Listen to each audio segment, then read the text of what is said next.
Now I'm talking to Niall Roche, who works with WASH. Yeah. Niall, how's it going? Not bad. Niall, could you introduce yourself to our viewers first? Before we talk in bigger detail about the global picture as regards access to water and sanitation in developing countries, could you tell us a bit about yourself and your experience and the work that you do today? And what is WASH, please? Okay. My background is environmental health, so I worked as an environmental health officer here in Dublin Corporation as it was back in the late 80s, and then in 1991 I joined Concern Worldwide and went overseas, mainly working in emergency activities. So I was with Cambodian refugees in Thailand initially for a year and a half, then I was in Cambodia, then I was in Tanzania following the Rwandan genocide, then I was in Ethiopia with MSF, Médecins Sans Frontières. Then they did some work following a malaria epidemic in Somalia with Trokra, before rejoining Concern to Afghanistan following an earthquake, and then in 1999 I went to South Sudan for a nutrition response. So in most of those occasions I was doing some aspect of WASH, which stands for water, sanitation and hygiene.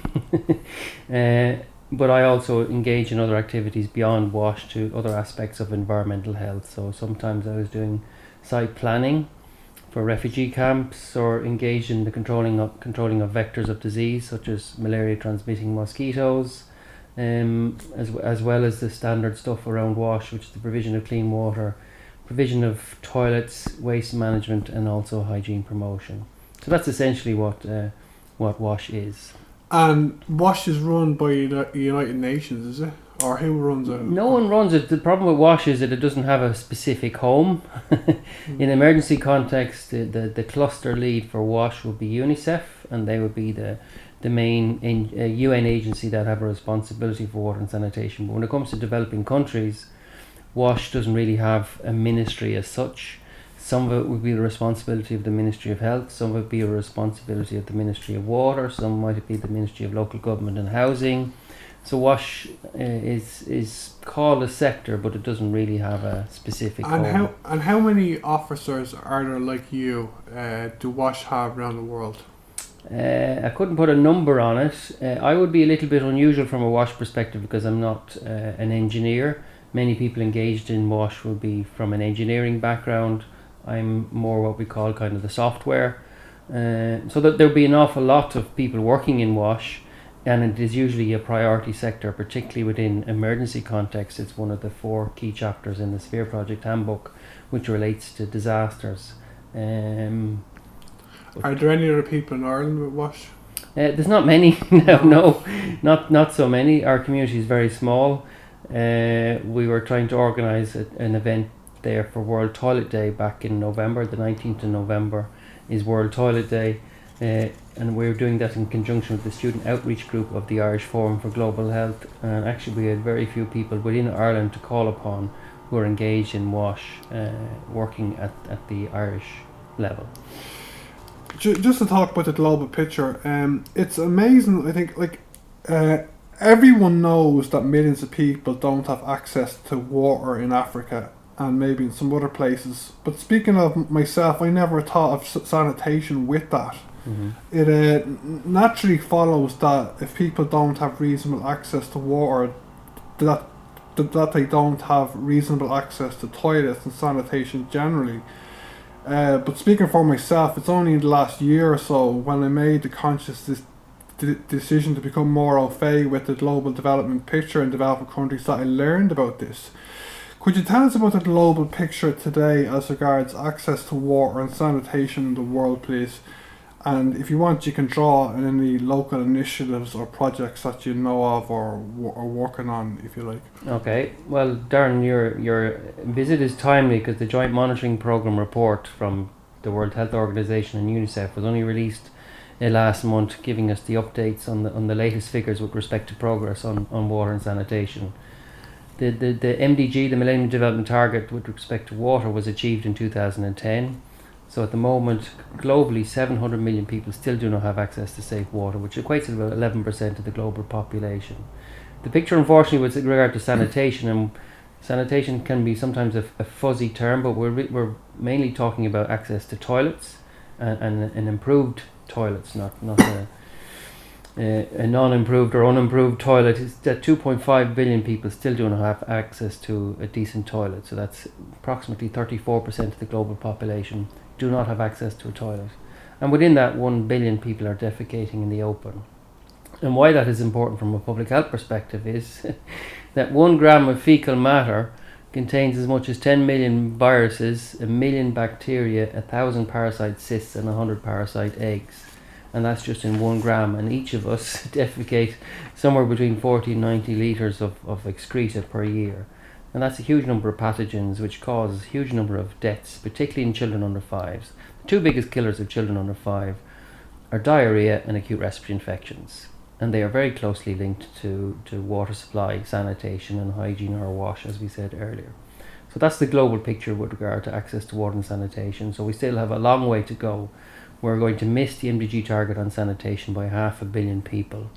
So when we talk about the Sustainable Development Goals, which is the kind of the next thing beyond the Millennium Development Goals by 2030, where we want to achieve universal access to water and sanitation, we have a massive amount of progress still to move. Now, in fairness, a lot of people have received clean water and a lot of people have received access to sanitation.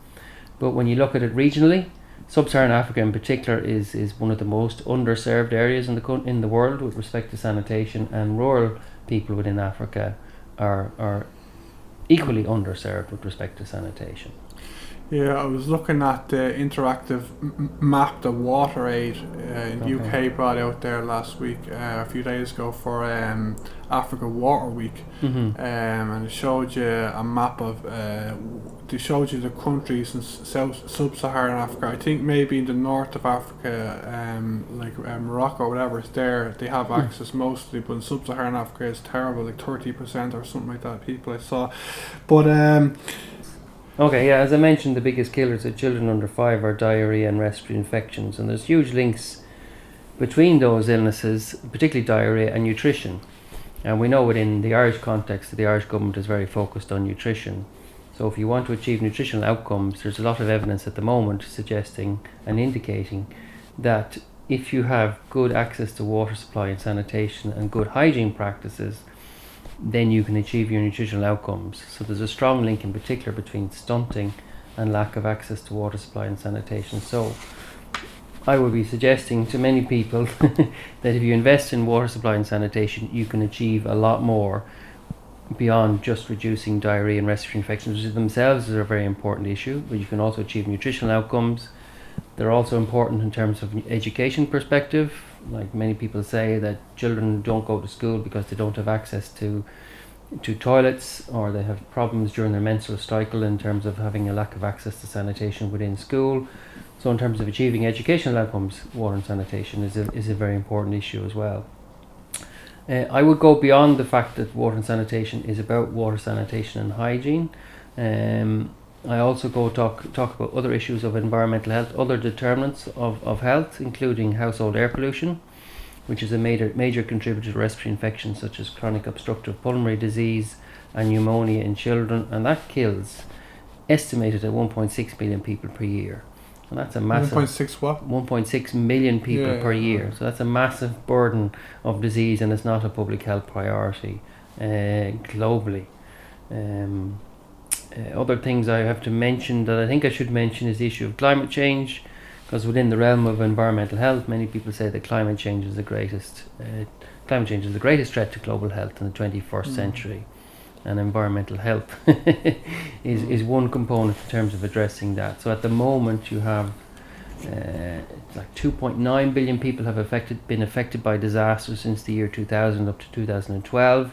And in terms of economic impact, that has cost $1.7 trillion of damage, as well as killing millions of people, and the economic impact has been massive. I should also try to suggest and say to you that from a WASH perspective, if you invest in WASH, if you invest €1 in WASH, you can get an $8 or €8 return on your investment. So it makes a lot of economic sense. And within development, we talk about value for money. You're talking about businesses or whatever, yeah? Just in terms of development agencies, right. In terms of the Irish government putting money into WASH, as opposed to putting money into HIV or into health or education or livelihoods or nutrition.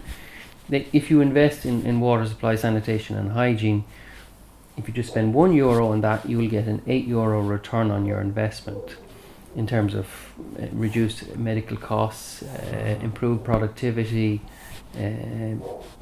You can that's what it can deliver, and it can deliver more bang for your buck than many other interventions that we currently invest in, because quite frankly, water and sanitation is not heavily invested. It is not at the top of the political agenda with many donor governments. It's not at the top of the political agenda with many recipient governments, partly because I think the recipient governments think that they're not going to get money for water and sanitation and hygiene, but the evidence is there that if you invest in water and sanitation and hygiene, you can reduce mortality hugely, particularly in children under 5. If you're particularly focused on children under 5, invest in other aspects of environmental health, such as in curbing household air pollution. You can also have an impact from a gender perspective, particularly because women and children are most affected by household air pollution. So generally speaking, WASH, other aspects of environmental health, they're not at the top of the political agenda, but the evidence is there that if you invest in them, because, for example, in the UK, between 1898 and 1908, there was a 29% reduction in child mortality between those years when the British government were investing in sanitation. It is still 1850 in sanitation terms in Africa. So there is still an opportunity, as you can see from the figures, there's still an opportunity to invest in water and sanitation and deliver massive impact in terms of health, in terms of economic progress, in terms of educational outcomes, in terms of nutrition, and in terms of other aspects of development. If we invest in WASH and environmental health, you can deliver a lot more bang for your buck. And it was Mahatma Gandhi that said, how many years ago was it, that sanitation is more important than independence. He said that in 1925. God, yeah. And India got independence, I think, in 1947. And after sub-Saharan Africa, is India next as regards where the lowest levels for a big place like? I don't know specifically about India, but South Asia would generally speaking be next on the list. But that's where most progress has actually been made in South Asia over the last 20-25 years, and Sub-Saharan Africa has probably lagged behind. Yeah, but there's still massive problems in countries like India, particularly with open defecation. And I'm just back from Pakistan. I was in Pakistan 3 weeks ago on an evaluation of an emergency response following floods there. And a very small percentage of the population in parts of Pakistan where I was visiting have access to sanitation, and most people defecate in the open. And when you say they defecate in the open, is there like any kind of system, or is they have any kind? Is there any kind of order to this madness, if you know what I mean, or is it just literally defecating anywhere? Well, to some extent there'll be some order, because they will perhaps defecate outside of their community and not around their own houses or whatever. But I've not naming any particular countries, but I was in Nepal a few years ago, and there was just shit, if you pardon the expression, everywhere. It may not shit on your own doorstep, but you'll shit very close to someone else's doorstep. And one of the approaches to trying to get to improve coverage with respect to sanitation is to highlight to people that this is a highly infectious material. This is. And do they have toilet paper? Like, no. Many people, well, in many Muslim communities, they wouldn't use toilet paper, but in other Christian countries, they use corn cobs or stones or sticks or leaves or whatever. No, you wouldn't have access to toilet paper, which causes a problem for myself. So I've always got to make sure I've got a roll of toilet paper with me wherever I go somewhere. Yeah, it's unbelievable. Like I've been interested. I've been interested as regards. I've been involved for an Irish NGO doing church aid collections. Started 10 years ago. I've been doing it most years since then. Yeah, and it's only in the last over a year that I decided to increase my consciousness of global development picture and become more aware of what's going on. I mean, and up until then, over a year ago, I didn't know that sanitation was an issue. I just never thought of it. Like, I obviously knew lack of water was an issue, but I never made the connection. Yeah, no, it's not. It's not in the public consciousness at all. And many people just are not. They're just not aware of how important sanitation is and how much of a contribution it can make to delivering on development objectives. 4,000 deaths a day. Some people say 4,000 deaths a day from diarrhea. Mostly children under 5, mostly children under 2. That's just not acceptable in the 21st century. It can be easily prevented. In my own profession, the Environmental Health Officers Association of Ireland, our motto is prevention is better than cure. It's a lot cheaper, and it's a lot more moral to prevent children from developing episodes of diarrhea. Some children will have maybe 10 episodes of diarrhea in a year. Yeah, and that's not good for them, even if they survive. So it's a global scandal, and there are initiatives to try and move it forward. There was a high level meeting in Washington back in April. You mentioned Africa Water Week. There's the thing called the Itaquini Declaration, where many African countries said that they would contribute at least 0.5% of their gross domestic product to sanitation and hygiene. We have the Colombo Declaration in South Asia, where they recognise that sanitation is a crisis point and that the governments need to respond to this as a crisis and invest more in sanitation and find better ways of delivering sanitation coverage, because the way we have been doing it in the past, we haven't been achieving our sanitation objectives. So we have this thing called community-led total sanitation, which is kind of flavour of the month in terms of one way, in terms of getting communities mobilised to improve their sanitation within their communities and to build toilets. Other people are engaged in the marketing of sanitation. Other people are trying to invest in businesses so that people can buy toilets, particularly in South Asia. And other people are saying that in many urban contexts, because we've increasing urbanisation, there simply isn't a physical space to build a toilet. So you have a different system of bags or buckets, where people will defecate in a bag. The bag is a compostable bag. It gets collected and it gets brought to a rural area, maybe outside of the city, like in Nairobi, where they put it in an area and they grow coffee plants using the excreta as a resource, as a fertilizer. So there's lots of different ways in which we can deliver upon sanitation objectives. That's not a good thing, is it? Making coffee, is that? It's an excellent fertilizer. Human excreta is an excellent fertilizer, and we need to see it as a resource as well. It has to be handled properly so that it's not going to cause a public health risk for those who are collecting it and using it as a fertilizer. But there are different latrines that can be developed. There's urine diversion latrines where you can reduce the moisture content and kill off most of the pathogenic organisms. So it is a resource, and it is a way in which sanitation problems in places like Nairobi are being solved, where you just don't physically have the space for toilets. So if they haven't got the space for toilets, you think that's the next best thing, having the bag system? The bag system is a workable solution in some contexts. Other people won't go for it. Depends on your cultural preferences.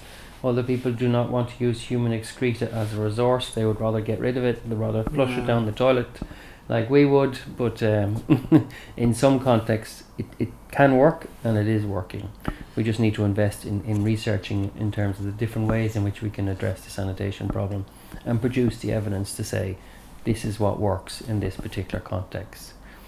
And how much I know Bill Gates is doing, he's invested money in trying to find the cheapest, most efficient, effective toilets in India. I think he's focusing on. I'm not sure, but there's been some stuff about reinventing the toilet. I was looking at his website, Impatient Optimist. About it's very good. It's very great, encouraging news. How much currently does it cost to give a toilet? I know I know in the developing world what kind of money goes a lot further than it does in Ireland and the Western world. The difference in how far money goes is unbelievable. How much would it cost to put in a toilet into a community? Well, it can cost you very little. It's hard to put an actual figure on it. If you want to address malaria, for example, to invest in a bed net, which you can have a massive impact in terms of reducing the incidence of malaria, it might cost you $2 or $3, which to us is for nothing. But if you're living on $1 a day, that's 3 days salary, and you have other priorities. Your cost of food is going to be higher. Your cost of fuel wood is going to be higher. You might actually have to pay for your water. Some people might spend up to 40% of their income on water supply. So the relative cost, the cost can be very small. It could be $25, it could be $100, it could be $150. It depends on the sophistication of the system that you want to procure or purchase. the cost of those materials, but it's all relative to your income and your other needs. And that's part of the challenge for sanitation, is to promote sanitation, not necessarily from a health perspective, because we have been promoting sanitation as good for your health, or washing your hands is good for your health. But people they're not actually motivated to wash their hands because it's good for your health, or they don't necessarily invest in a toilet because it's good for health or for their community's health. They invest in a toilet because it's somewhere safe to go to the toilet. I was in Pakistan a few weeks ago, and most of the women that we were talking to, why they liked the toilet that was being supplied was not because it protected health, but because it prevented them from getting bitten by a wild animal if they were defecating out in the open, or maybe they were running the risk of some sexual abuse or rape, and that's why they were investing in toilets. So that's part of the challenge for us, is to promote sanitation in a way that in a consumer way, using marketing techniques, that you got the product, it's got to be the right price, and it's got to be promoted. All of these, the 4 P's of marketing that we talk about, that's one of the ways in which we can address the sanitation challenge.